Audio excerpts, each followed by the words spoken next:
여러분 안녕하십니까? 쩐데리TV의 쩐데리입니다. 구독, 좋아요, 알람 설정까지 부탁드리겠습니다. 오늘 시장이 또 밀려버렸습니다. 그죠? 원래는 제가 앞선 영상에서도 말씀을 좀 드렸는데요. 어제 파월 의장의 발언 이후에 저는 시장이 오늘 강하게 좀 반등할 것이라고 거의 확신을 했습니다. 파월 의장의 초저금리 시대를 유지하겠다, 이렇게 언급했던 부분이 있습니다. 연준 의장이 어제 이제 초저금리를 바꾸지 않고 미국 국채 금리가 올랐음에도 불구하고 저금리 기조를 계속 유지하겠다라고 해서 그렇다라는 것은 상대적으로 유동성에 대한 어떤 회수에 대한 부담감이랄까요? 그런 부분들이 없어지는 거 아니겠습니까? 금리를 높인다라는 것은 사실상의 경제가 회복이 돼서 금리를 높여도 많은 실물 경제 여파가 일어나지 않을 때에 보통 금리를 올리죠. 그런데 미국 국채 금리가 오르면서 상대적으로는 이제 기존에 계속 초저금리를 유지하고 미국뿐만 아니라 중국, 그 여타 다른 나라 모두가 다 코로나 이슈로 돈을 풀고 있는 상황에서 어떤 유동성 자금에 대한 회수에 대한 시그널이 아니냐, 뭐 이런 이슈 때문에 굉장히 시장이 좀 빠졌단 말이죠. 아울러서 중국에서 춘절 이후에 3일 동안에 44조 가까이 유동성 회수하지 않았습니까? 그런 측면에서 봤을 때에는 그렇다라고 하면 유동성 장세가 마감이 되는 게 아니냐, 뭐 이런 어떤 불안감이 있었죠.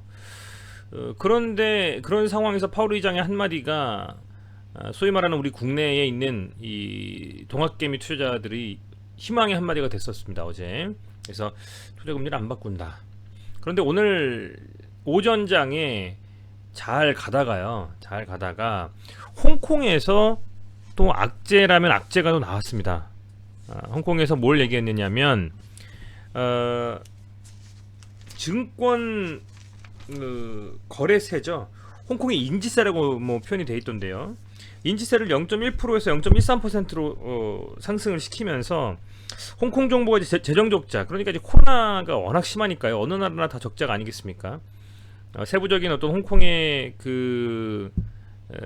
코로나에 대한 뭐 정책에 대한 어떤 운용하는 여러 가지 세부적인 내용은 모르겠습니다만, 시장의 자금을 좀 풀면서 홍콩에서도 코로나를 좀 이겨내고자 하는 그런 움직임을 가져가고 있고요. 그렇다 보니까 그 자금에 대한 부담과 어떤 감당이 어렵기 때문에 인지세를 올림으로써 재정 적자를 좀 메이크업하고자 하는 좀 그런 움직임을 보이고 있다. 그렇다 보니까 증권거래세가 올라가고, 그렇다 보면 유동성이 좀 뭐 줄어들겠죠. 그렇게 됐을 때는 결국에는 추가적인 부양에 대한 어떤 이슈도 어렵고, 부양에 대한 이슈가 어렵다는 것은 시장의 자금이 안 풀린다라는 거 아니겠습니까? 그렇다 보니까 이 이슈로 시장에서 오늘 나오자마자 코스피와 코스닥이 좀 밀려버렸어요. 보시면 이제 뭐 분봉상으로 봤을 때 이렇게 11시 정도까지는 괜찮았다가요, 여기서 쭉 밀려버려가지고 마감했고요. 더불어서 코스닥 보면 마찬가지 움직임을 가져갔습니다. 11시 반 정도까지는 나이스한 움직임을 좀 가져가다가 그저 이내 지금 빠져버렸거든요. 3% 이상 빠졌습니다. 오늘 거래소 같은 경우에는 그럼에도 불구하고 아이러니한 것이 6,314억 외국인이 순매수했고요. 코스닥은 301억 외국인이 순매수했습니다. 그렇게 보면 오늘 코스닥과 코스피 시장, 코스피와 코스닥 시장은 코스피는 2.45% 하락했는데 외국인이 6,300억 순매수했고, 코스닥은 3.23% 하락했는데 외국인이 301억 순매수했거든요. 이게 뭐지 하고 제가 세부적으로 보다 보니까 이게 지금 시간별로 외국인과 기관 개인의 순매수 현황입니다. 보시면 11시 반 정도를 기점으로 해서 코스피는 개인이 계속 순매수를 해버렸고, 시장이 빠지다 보니까 계속 저가 매수세가 들어온 걸로 보이고요. 기관은 그냥 계속 이런 추세로 매도를 했습니다. 그런데 외국인이 계속적으로 매도를 확대를 하다가 6시쯤에 이렇게 장 막판에, 정말 시간의 단일가 막판에 6,300억 정도 순매수했어요. 이게 6,300억 순매수한 게 아니겠죠. 사실상은 이 갭이니까 1조 정도 가까이를 순매수했다라고 보면 될 것 같아요. 그래서 참 아이러니하다. 이것은 이길 시장에 대한 긍정적인 움직임, 목요일 금요일 이 양일에 과연 시장에 대한 반등을 예측해서 움직인 것인지는 확인이 안 됩니다만 한번 좀 기대해 볼 수는 있겠다, 뭐 이런 좀 생각을 하게 되고요. 코스닥 같은 경우에도 보면 외국인이 300억 순매수지만 그 외국인의 순매수가 이 2시부터 해서 들어오기 시작했거든요. 보통은 이 코스닥 개인 시장, 개인이 많이 투자하는 뭐 중소형주가 많은 코스닥은 보통 2시 정도가 되면 다음날의 반대매매에 대한 우려감으로 본인들이 신용담보비율을 맞추기 위해서 혹은 미수를 끄기 위해서 던지는 물량들이 많이 나옵니다. 예, 그런 물량들이 많이 나왔고 그 물량들을 좀 받아서 외국인이 순매수를 했다라는 점입니다. 그래서 양시장 모두 외국인이 결론적으로는 순매수를 했는데 장 내내 빼놓고 이렇게 반등했다라는 것은 모르겠습니다. 저가 매수를 하기 위해서 시장을 누른 움직임인 건지 홍콩발 악재가 해소가 됐다라고 생각하는 건지 모르겠습니다만은 최소한의 이 순매수라는 부분이 이 차트상으로 봤을 때에 거의 일봉상으로 4일 5일 가까이 거의 급락한 상황에서 나왔다라는 것이 그리고 외국인이 순매수가 들어왔다라는 것이 조금은 좀 긍정적으로 생각해볼 요량이 있지 않겠느냐 생각을 해보는 겁니다. 그래서 저는 코스닥은 한 900포인트 정도 언저리에서 추가적인 반등이 좀 나오면서 추세전환을 할 것이라고 좀 기대를 하고 있고요. 1차적으로 물론 리스크 헤지는 해야 되겠죠. 종목별로 코스피는 2900포인트 2950포인트 정도까지는 룸이 남아있지만 여기서는 이제 60평선은 지켜주면서 좀 긍정적인 움직임으로 가지 않을까, 뭐 제 개인적인 생각입니다만요. 그렇게 좀 보고 있습니다. 그렇다라고 했을 때 오늘 차트 움직임을 보면 이 셀트리온도 제가 예상했던 금액보다 더 밀려버렸습니다. 저는 셀트리온이 아무리 많이 빠져도 한 29만원 뭐 이 정도까지는 밀리지 않을 것이다 생각을 했거든요. 그런데 28만원까지 밀렸습니다. 4% 정도 빠져버렸고요. 이 분봉으로 보면 이 11시 반 정도까지 이렇게 지금 요 보시면요, 여기서 장이 출발을 해서 거의 코스피 지수와 굉장히 커플링하면서 움직였어요. 여기서 밀리기 시작하면서 강축 밀린 거죠. 자, 그러면 셀트리온의 악재, 셀트리온의 문제이냐? 아닙니다. 저 그렇게 보지 않습니다. 절대로. 이것은 지수가 눌렸기 때문에 나올 수밖에 없었던 움직임이다. 그럼 어떻게 해야 되겠느냐? 지수의 반등 시점에 셀트리온 삼형제에 관심이 있으시고 추가적으로 매수하려고 기다리셨던 자금이 있는 분들은 지수가 확실하게 바닥을 딛고 반등하는 시점에 그때부터 분할 매수로 접근하면 되겠죠.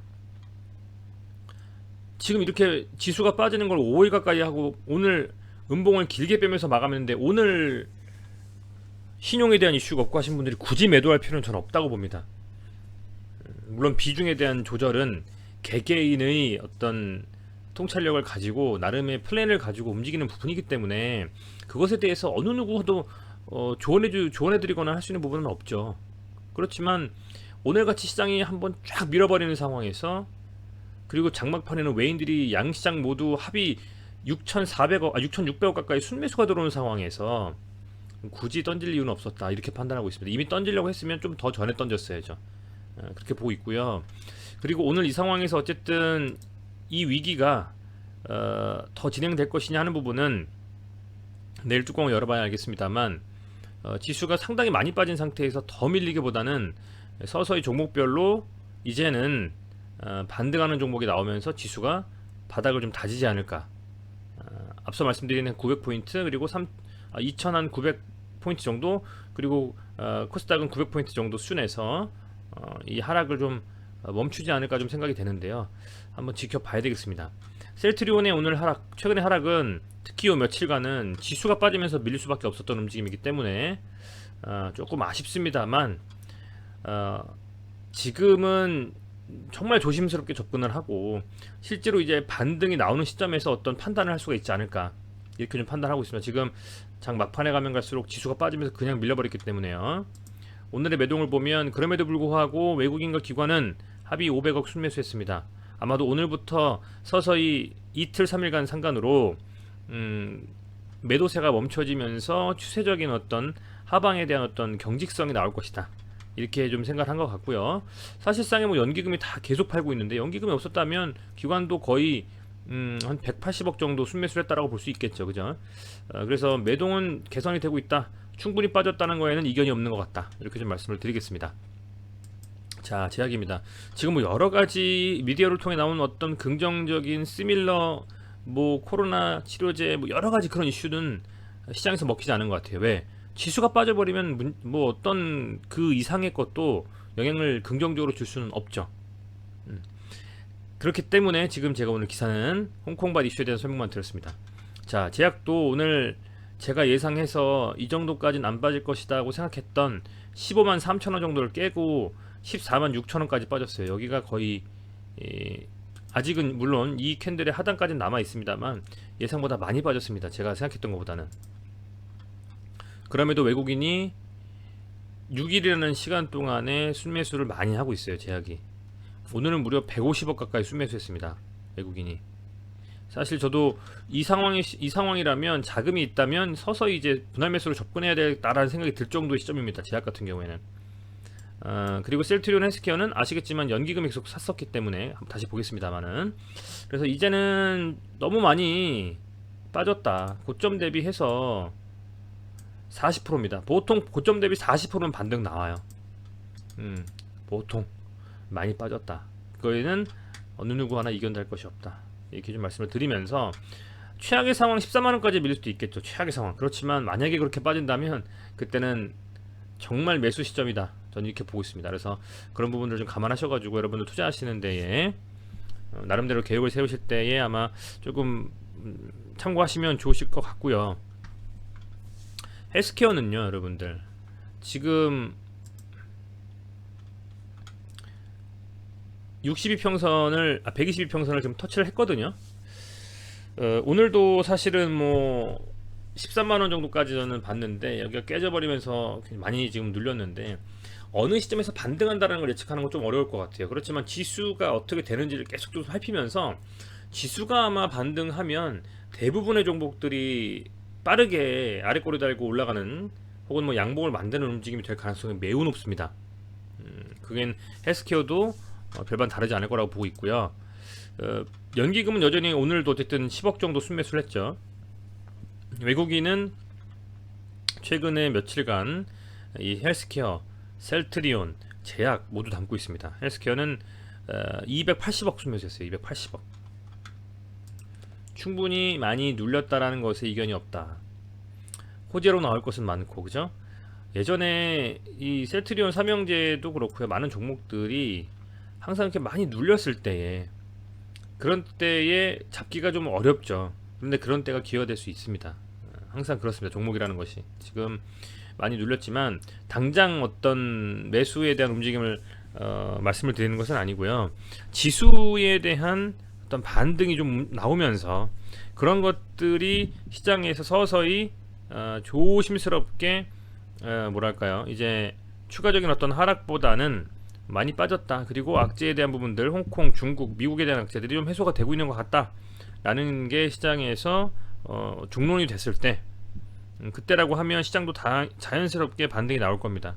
그때가 굉장히 좀 중요한 시점일 수가 있겠다라고 말씀을 좀 드리겠습니다. 사실 좀 굉장히 좀 안타깝습니다. 이게 어제의 파월 의장의 초저금리 기조를 유지하겠다라는 멘트가 나오고 오늘 시장이 괜찮았는데 장 초반에 그냥 조금 지나면서 홍콩발 이슈가 터지는 바람에요. 상당히 좀 안타까운 움직임이 나왔습니다. 굉장히 좀 예상치 못한 움직임 나와서 저도 장중에 좀 뭐랄까요, 조금 멍 때리고 있었는데 시장이 한번 이렇게 누르고 가야 된다라고 생각을 한 건지 모르겠습니다만은 3000포인트를 다시 깨고 했기 때문에 이 공포가 더 진행이 될지 아닐지는 시장을 열어봐야 되겠죠. 그렇습니다만은 이제 서서히 이제 외국인들은 이 셀트리온 삼형제에 대해서는 순매수로 시작을 했고 조금씩 수량을 늘려가고 있다. 저점 매수세가 들어오기 시작했다라는 말씀을 드리면서 힘드시겠지만은 근시일 내에 이 하락은 멈출 것이다. 지수의 반등과 함께 저는 이렇게 좀 보고 있어서 그런 말씀을 좀 드리겠습니다. 우선은 많은 이슈를 좀 살펴봐야 될 오늘 같습니다. 미국 시장이 어떻게 전개가 되는지, 그리고 중국 시장에 대한 이슈는 어떻게 좀 전개가 될지, 아울러서 홍콩 시장에 대한 이슈도 살펴보면서 추가적으로 나온 어떤 악재들도 있는지를 좀 보면서 이렇게 시장을 좀 대응한다면 갑작스럽게 급하게 들어가서 물리거나 바닥에서 팔아버리거나 그런 일은 없지 않을까 생각이 좀 됩니다.